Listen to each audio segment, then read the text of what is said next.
Ini Polri ini kalau masih DPR RI ini masih harus lewat dia fit and proper test, repot. Begitu jadi nanti sudah Kapolri ini sudah. Jadi nggak cocok seleksi Kapolri lewat Komisi 3 ini? Nggak. Kami dari podcast Cerita RN kembali mengudara.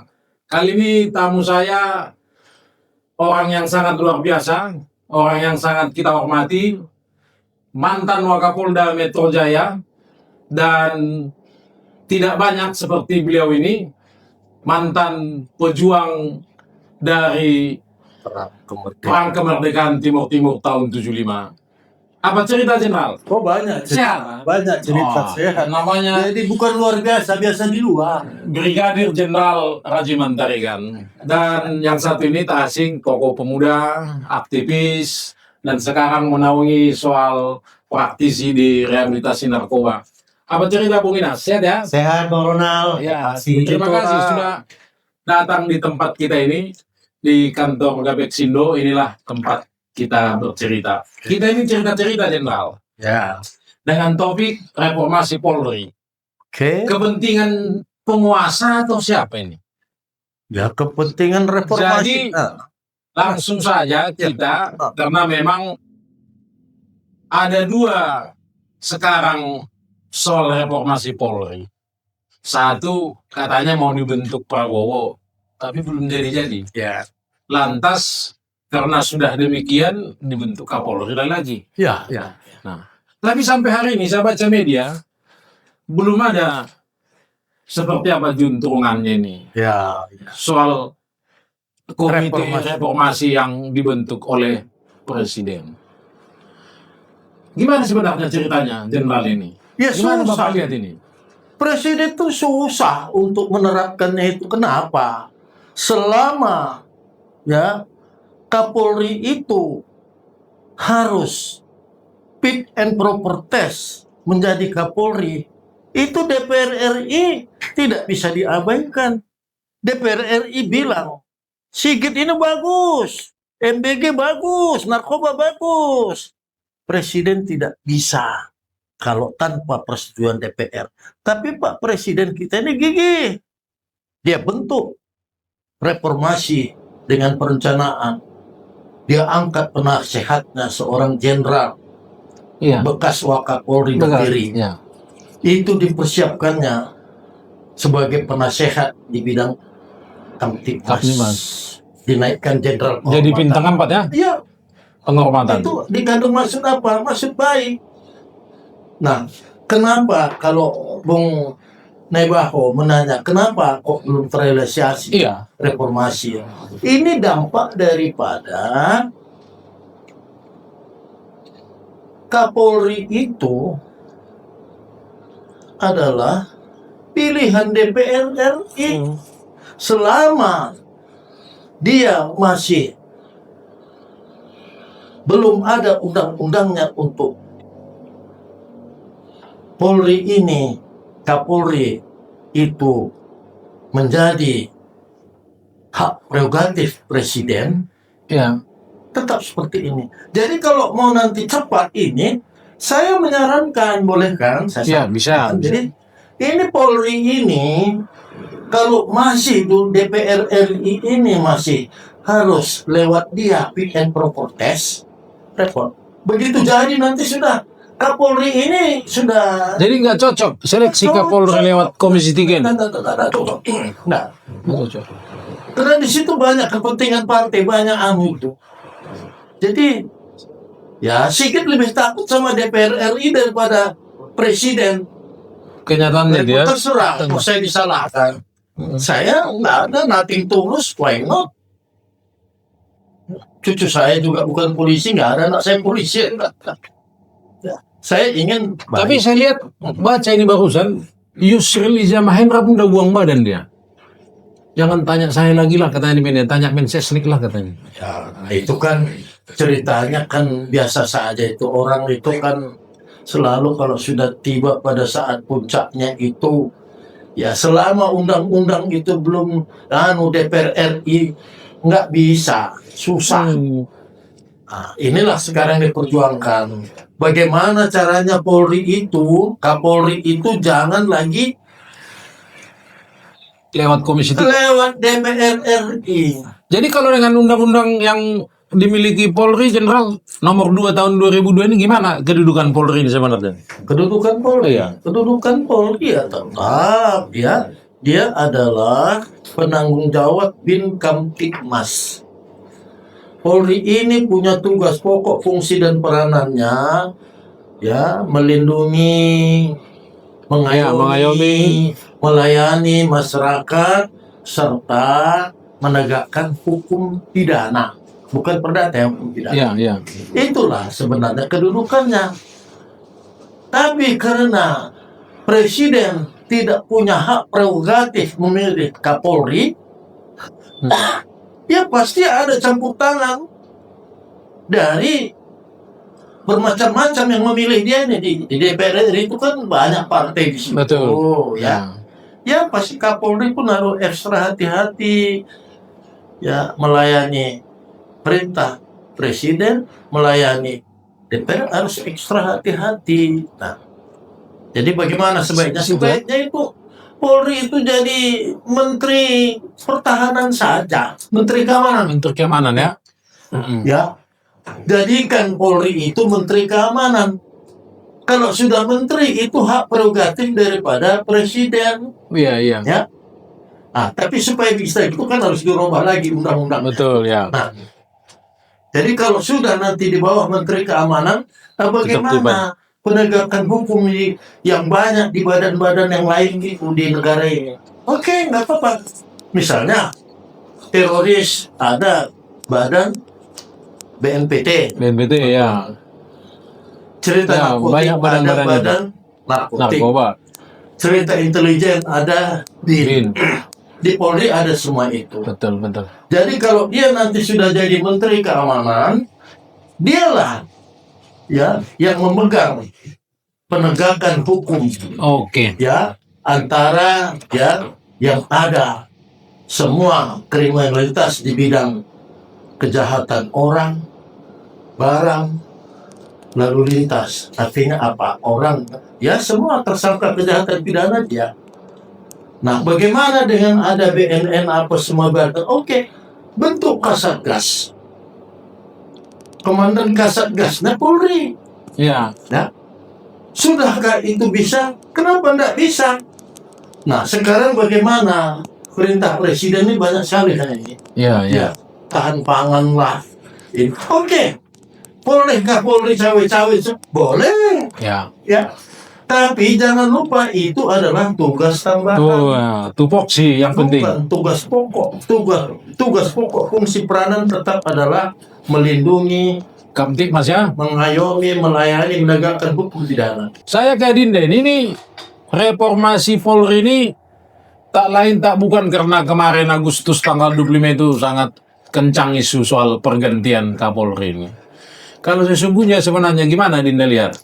Apa sebenarnya yang melandasi pentingnya reformasi di tubuh Polri ini? Selain yang tuntutan di media lewat kasus 25 Agustus semalam. Iya, sebetulnya kalau kita memahami kata reformasi itu kan satu sistem yang berproses menuju satu perubahan yang bertahap-tahap.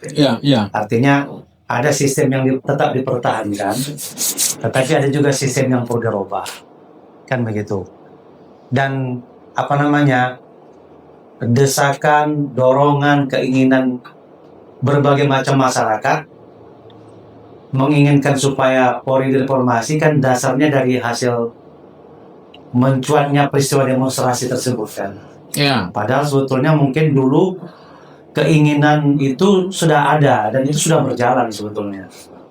Nah, kalau saya melihat ini dua bentukan tim ya.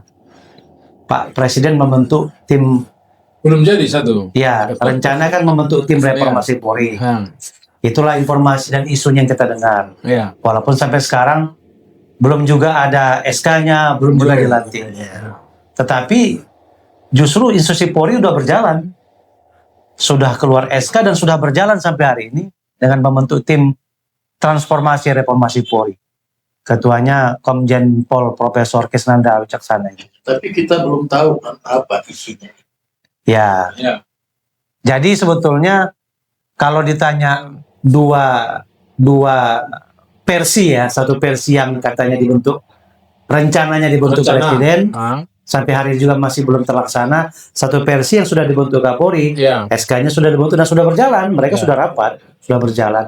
Sebetulnya ini saling melengkapi saja.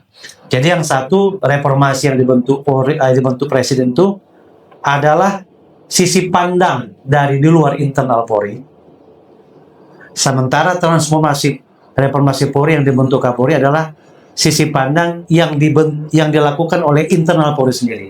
Karena memang yang lebih banyak tahu kan internal Polri itu sendiri tentang apa yang terjadi selama ini di tubuh Polri itu sendiri.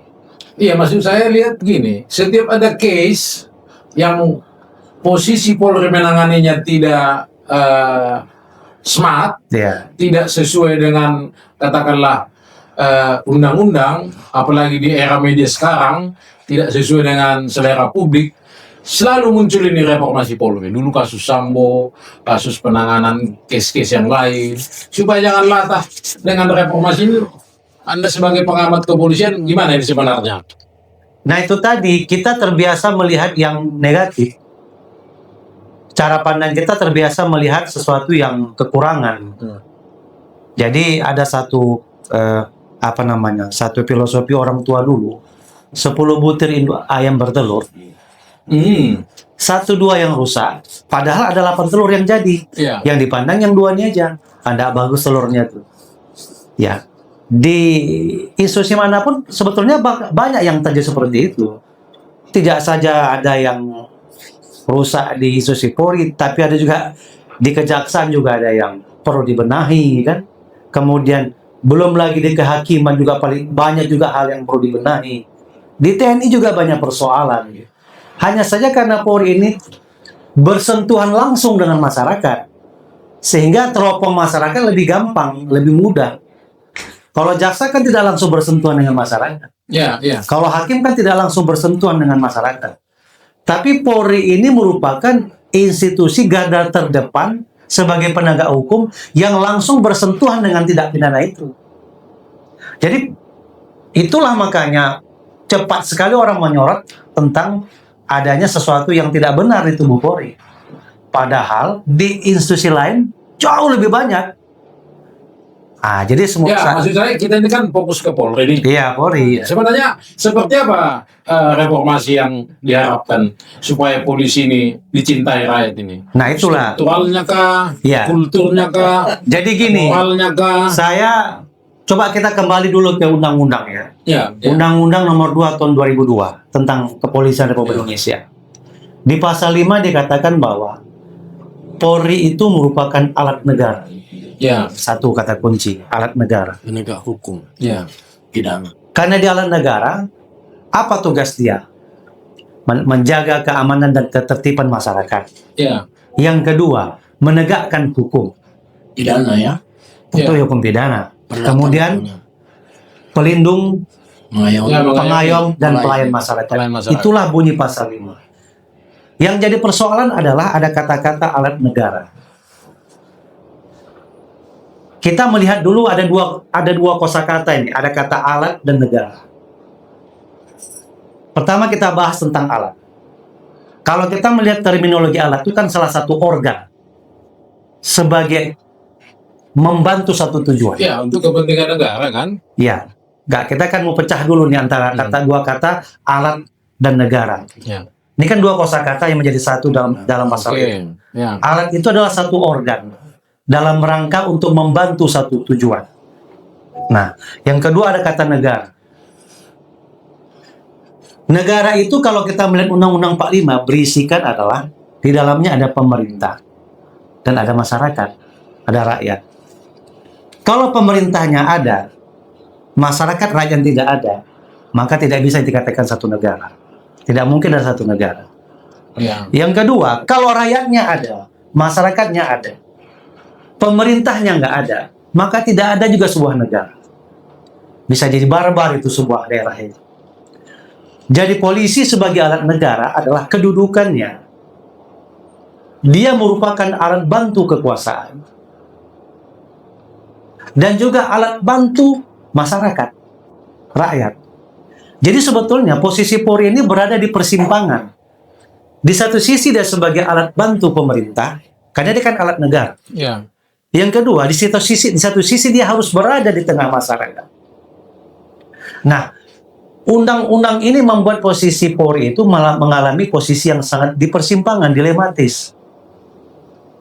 Ketika pemerintah membutuhkan pengamanan terhadap ketertiban masyarakat, Polri dibutuhkan untuk hadir.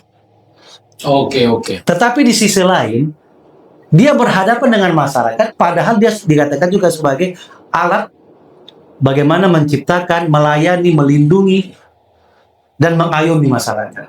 Di sinilah menurut saya terjadi satu dualisme, pemahaman yang terjadi rancu. Maka wajar saja kedudukan Polri itu tadi bisa ditarik-tarik pada sistem kekuasaan, bisa dibawa pada sistem politik. Nah, tadi Pak Tarigan mengatakan, setuju saya. Selama ini kan proses awal pemilihan Kapolri itu kan Itu lewat melalui lembaga politik, Ya. fit and proper test. Iya, DPR. Jadi Bung Inas setuju juga itu? Nah, inilah membuat dia satu dilema. Oke, Ke- Padahal dia posisinya kan sebagai pembantu presiden. Ya. iya. Apa bedanya dengan menteri? Pembantu presiden di departemen. Nah, apa beda dengan yang lain-lain? Tetapi posisi Polri Polri beda. maupun kejaksaan, begitu juga TNI, ketika ada seseorang mau diangkat menjadi pimpinan di institusi tersebut, maka institusi ini dibawa ke dalam lembaga politik, sehingga terjadilah transaksi. Inilah jadi persoalan. Kalau itu nanti jadi panjang. Saya ke Jenderal ini. Iya. Jenderal Tarigan ini kan sudah senior. Iya. Akabri 74 ya.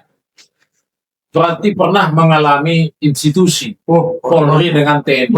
Saya Gimana menurut Jenderal sewaktu polisi bersama TNI Oh iya. dan sewaktu polisi setelah mandiri dengan undang-undang? Saya menjadi polisi itu selama 26 tahun itu Polri masih dengan TNI Polri. Setelah 2002 sampai 2008 saya pensiun, 6 tahun ya. Ya. 6 tahun saya jadi polisi, sudah tidak bergabung dengan TNI. Saya ambil yang 6 tahun sebenarnya jauh lebih bagus citra Polri waktu masih dulu TNI gabung sama Polri. Kenapa? Kita itu takut disiplin sekali sama TNI. Makanya jangan kaget. Selama saya 26 tahun itu, rakyat yang ketakutan di lapangan ada pencuri maling lebih sekat yang ambil dari. Kenapa? Ya itu. Bersikap tingkah laku daripada Polri-nya. Nah, sekarang reformasi yang dibentuk oleh Kapolri ini apa itu? Kertas semua. Komandannya aja yang reformasi itu kalian diklat. Dia cerita kertas itu. Hanya soal pendidikan, yang sikap Polri tingkah laku. Ya, pendidikannya salah didik. Nah, kita kembali lagi alat negara penegak hukum Kamtibmas itu memang first, itu yang paling utama. Sekarang dilupakan. Terlupakan, lebih cenderung itu tugas tambahan. Tanam jagung, jual beras murah, ya. Kemudian juga makan bergizi gratis. Bolehkah itu dilakukan oleh Polri? Boleh, tapi tugas pokoknya adalah Bukan itu, alat negara, bin, Kamtibmas, dan penegak hukum. Tugas tambahan itu, oke. Batu, kabinet, merah putih, ketahanan pangan. Bolehkah Polri? Boleh, tapi ya tugas pokok dahulukan bentuk Satgas. Sekarang kan sudah dibentuk di bawah Dirjen Batang. Ya. Satgas makan gizi bergerak. Oke, bentuk dia sendiri. Ya. Akibat daripada terlupakan ini muncullah kasus 28 ya. 25 Agustus. Akhirnya babak belur. Ya. Sudah nggak sabar lagi masyarakat. Maka muncullah aroma geruduk. yang ditiru geruduk Indonesia itu oleh Nepal, Nah, lalu ditiru lagi mau Australia. Sudah gondok lihat polisi ini. Kenapa? Karena sudah berubah sikap Jadi, tingkah. kalau menurut Jenderal, bagaimana supaya lebih objektif dan apa namanya independensi polisi lebih apa? Iya, kalau menurut saya polisi itu dia dijadikan seorang apa? Jadi menteri keamanan saja, Menteri Kamtibmas. bukan menteri Bagaimana? keamanan. Ya, tugas pokoknya itu semua masalah kejahatan ya dia tangani, ya gabung dengan semua ya fungsi-fungsi yang menangani di badan-badan. Ya, jadi kan ada di narkoba, ada di BN, ada BNN, Ya, apa ya, semua. Jadi kenapa? Kalau dia jadi menteri keamanan, maka sudah full. Tidak lagi DPR RI harus cawe-cawe. Presiden punya hak prerogatif ini menteri keamanan. Titik tugasnya apa? Ya tetap bintang Tipmas. Dalam itu bagaimana? Digerakkan semua. Dia stakeholdernya ya politik. Ya. Si Menkom ini. Ya, ada di BNN narkotik, ada di BNPT teroris. Ya, jadi kalau nggak bentuk Kasatgas, stakeholdernya ya ini Menkom ini, Menteri Keamanan. Diamankan itu lalu lintas perdagangan orang, pencopet, pengiriman TKI, tertibkan. Ya, narkoba tertibkan aja BNN. Menertibkan pelanggaran lalu lintas apa ini itu. SIM apa tetap di Menkom. Tapi untuk lalu lintas dalam tertibnya itu LL aja. Stakeholdernya Menteri Keamanan. Kita selamatkan dulu. Polri ini nggak ada urusan dengan DPR. Oke, setuju itu. Ya, hak prerogatif presiden. Kalau untuk profesionalisme kepolisian ini, Bung Inas gimana melihat dalam rangka melakukan pelayanan publik ini? Soal tadi Kamtibmas, mengayomi, melayani, Dunia. soalnya saya lihat profesionalisme ini kita yang belum dapatkan ini. Karena lebih cenderung dia hanya kepentingan institusinya. Padahal dia kan tadi alat negara, alat masyarakat. Gimana Bung lihat? Jadi gini, saya melihat reformasi politik, reformasi Polri yang dibicarakan kita semua ini adalah pertama yang kita kaji dulu, dia kan ada 3 teori sistem itu. Apakah yang direformasi itu strukturnya? Ya. Ataukah yang direformasi itu substansnya, regulasinya, undang-undangnya? Ataukah yang direformasi itu kulturnya, budayanya? Jadi, supaya kita bisa menganalisis, menelaah kemana sasaran reformasi itu tadi. Pertama, kita mau kaji tentang reformasi strukturnya. Memang beberapa pihak, tadi Pak Tarigan juga mengatakan bahwa sebaiknya polisi ini dileburkan atau dirubah strukturnya, institusinya menjadi Menteri Keamanan. Departemen Keamanan. Ya. Berarti jadi ada kementerian. Hak prerogatif presiden memilih. Nah, itu kan perlu dikaji, perlu didalami. Karena merubah institusi menjadi satu departemen itu tidak mudah. Tidak mudah. Belum lagi kurikulum pendidikan yang selama ini sudah berjalan di kepolisian itu kan harus dirubah semua itu. Tidak bisa secepat itu dalam tempo membentuk tim reformasi ini tadi. Yang kedua dari sisi regulasi. Cukup banyak regulasi yang sebetulnya baik, bagus ya.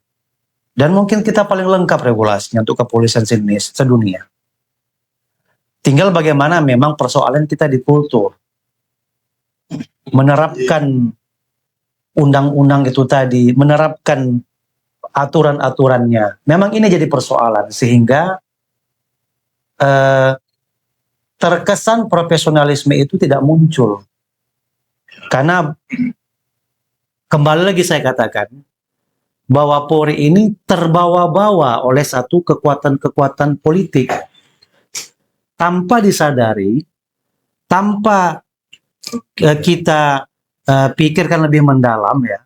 Iya, jadi maksudku sebagai institusi yang sudah lama dan alat negara ini kalau seperti itu memang tidak terlemaskan dari kepentingan penguasa. Tinggal Nah. reformasi dirinya sendiri ini gimana Bung Dian? Justru karena itu maka saya katakan tadi, menelaah reformasi itu kan tadi saya katakan ada 3. Ya, Kita kaji yang mananya. Nah, apakah di strukturnya, apakah di regulasinya, ataukah di kulturnya? Yang menjadi, Bung yang mana yang lebih betul? kalau menurut saya yang lebih tepat itu di kultur. Nah, di kultur. Kenapa? Karena budaya militeristik itu masih terbawa-bawa dalam dunia kepolisian.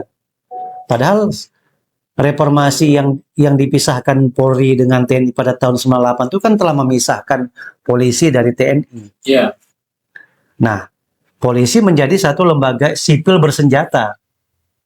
Dan tugasnya adalah mengamankan ketertiban masyarakat. Jadi polisi itu bersentuhan langsung dengan masyarakat. Nah, kalau TNI kan dia memang menjaga kedaulatan. Tidak sama dia arahnya. ada komen dari Saya komen begini, yang direformasi itu semua, Iya. strukturnya, kulturnya, terus regulasinya. tiga-tiganya penting ya. Iya, kita ambil ya, kita jangan lupa komparatif dengan negara-negara maju. Mbak, nih, polisi itu Ya. di Amerika dimanapun dia hanya ada itu kalau polisi lokal, ya itu sama dengan polisi dipimpin oleh wali kota. Ya. Polisi departemen, Ya. itu yang memimpin gubernur. Polisi departemen New York, NGPD. Ya. Nah, kalau regulasi tentang ya penegakan hukumnya itu ada kayak di Amerika itu, ya, FBI. Itu kalau di kita itu kabar reskrimnya di situ. Ya. Nah, inilah sebenarnya kita harus satu gaji. Nggak usah jauh-jauh dengan polisi Malaysia. Pertama kita gajinya itu hanya 4 juta. Pertama di Malaysia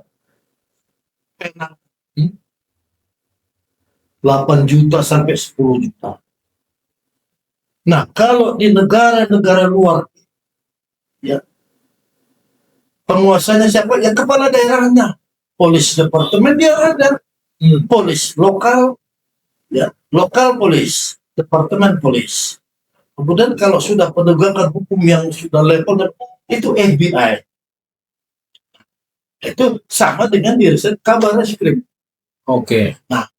Jadi selama ini masalah soal sikap tingkah laku ini perilaku umumnya kepada nih naikkan gaji. Satu. Kalau di negara luar TNI lebih rendah gajinya daripada polisi. Boleh. Saya sudah keliling Filipina, Amerika, lebih tinggi gaji polisi. Nah, sehingga ada regulasi.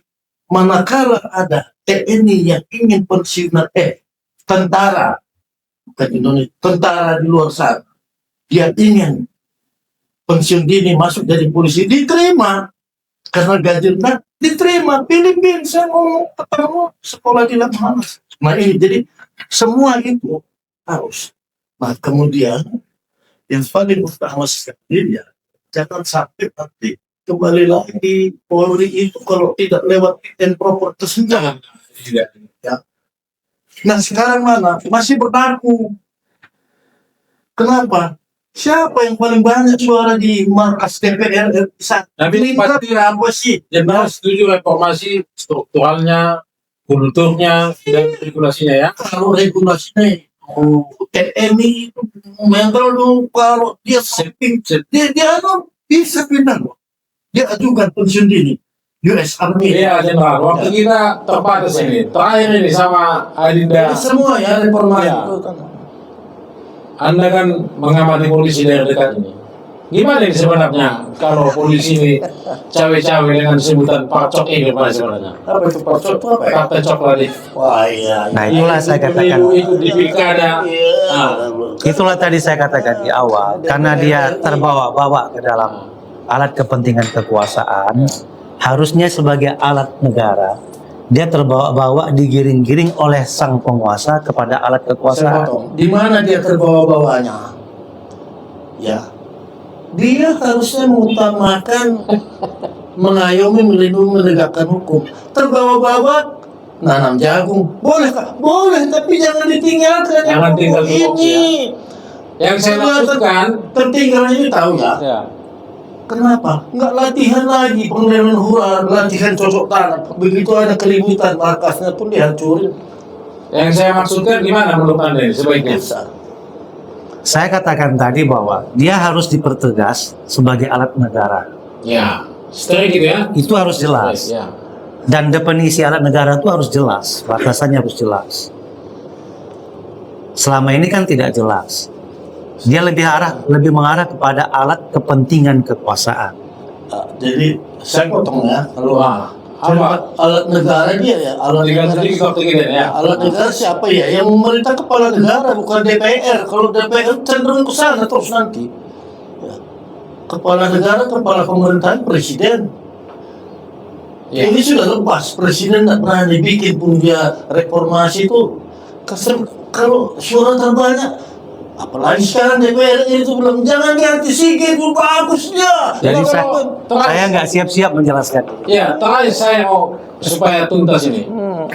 Kalau dari segi reformasi tadi, budaya, struktur, sama regulasi. Iya. Dari yang namanya pengalaman polisi ini, rakyat kan gelisah soal pacok ini. Ini saya mau tegaskan. Gimana sebenarnya? Nah, itulah saya katakan tadi, kultur. Karena merubah struktur itu tidak mudah, panjang itu prosesnya. Ya, Reformasi dari mulai 98 sampai sekarang pun banyak juga struktur masih belum selesai. Iya kan? ya. Sistem tambal sulam. Ingat dulu departemen penerangan dileburkan, dihilangkan, jadi persoalan. Jadi panjang cerita itu. Bukan kita tidak setuju dengan adanya perubahan struktur itu, ya kan? Makanya perlu ada kajian mendalam. Apakah struktur di kepolisian itu yang saat ini itu masih sudah pas atau belum? Nah, ini kan butuh kajian. Ya, Nah, karena tim reformasi pun belum ada ya Ya, dari versinya presiden kan. iya. Nah, kemudian dari sisi regulasi, regulasi kita bagus, bagus sekali. Cuma persoalannya kan diimplementasi, di penerapannya persoalan. Implementasi dan penerapan itu karena tidak adanya pengawasan. Disitulah muncul satu habit, satu kultur yang merusak regulasi itu tadi. oke. Jadi saya teringat pendapat Upam Kam, seorang pengamat kepolisian dunia. Struktur yang bagus, kalau kulturnya tidak bagus, nggak ada arti apa-apa struktur itu. Setuju. Regulasinya bagus, tapi kalau kulturnya juga nggak bagus, hancurlah struktur dan kultur Ya. itu. Jadi yang paling penting itu adalah mereform tentang culture itu tadi sendiri. Itunya sebetulnya persoalannya. Oke. Waktu kita singkat ini, terakhir apa komen terakhir dari Jenderal? Saya begini. Singkat saja. Kalau saya mau dengar atau enggak terserah. Saya saksi sejarah. Iya, iya. 26 tahun hidup Polri bersama TNI. Nice pengawasan. Polisinya nggak kayak sekarang tuh suka-suka palingan. Saya hanya 6 tahun jadi polisi berdiri sendiri. Luar biasa. Dengan Undang-Undang 22 ya. Ya. Lihat aja. 2002. Iya. Sejak itu muncul jenderal-jenderal yang itu apa sebabnya itu?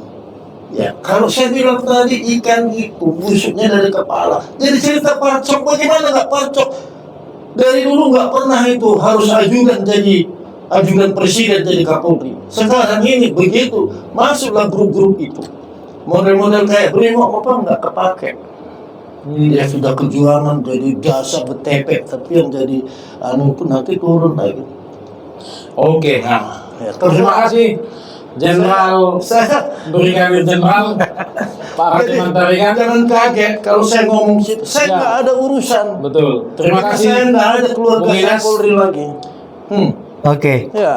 Baik, teman-teman, Bapak Ibu, saudara-saudara, para pemirsa Cerita Podcast SRN, kita sudah selesai mendiskusikan soal reformasi Polri ini. Tentu rakyat menunggu supaya Polri berada pada posisi melindungi rakyat, mengayomi rakyat, dan melayani rakyat. Itu yang kita pentingkan. Apakah lewat reformasi struktur, reformasi budaya, reformasi regulasi, mungkin rakyat yang ekonominya jelek masih belum baik-baik saja ini hanya membutuhkan bagaimana dia bisa diberikan pengayoman, perlindungan, dan dilayani dengan baik. Sekali lagi terima kasih Jenderal. Tuhan memberkati, sehat selalu. Ya. Terima kasih. Terima kasih. Semakin Maulana. sukses. Amin. Ya.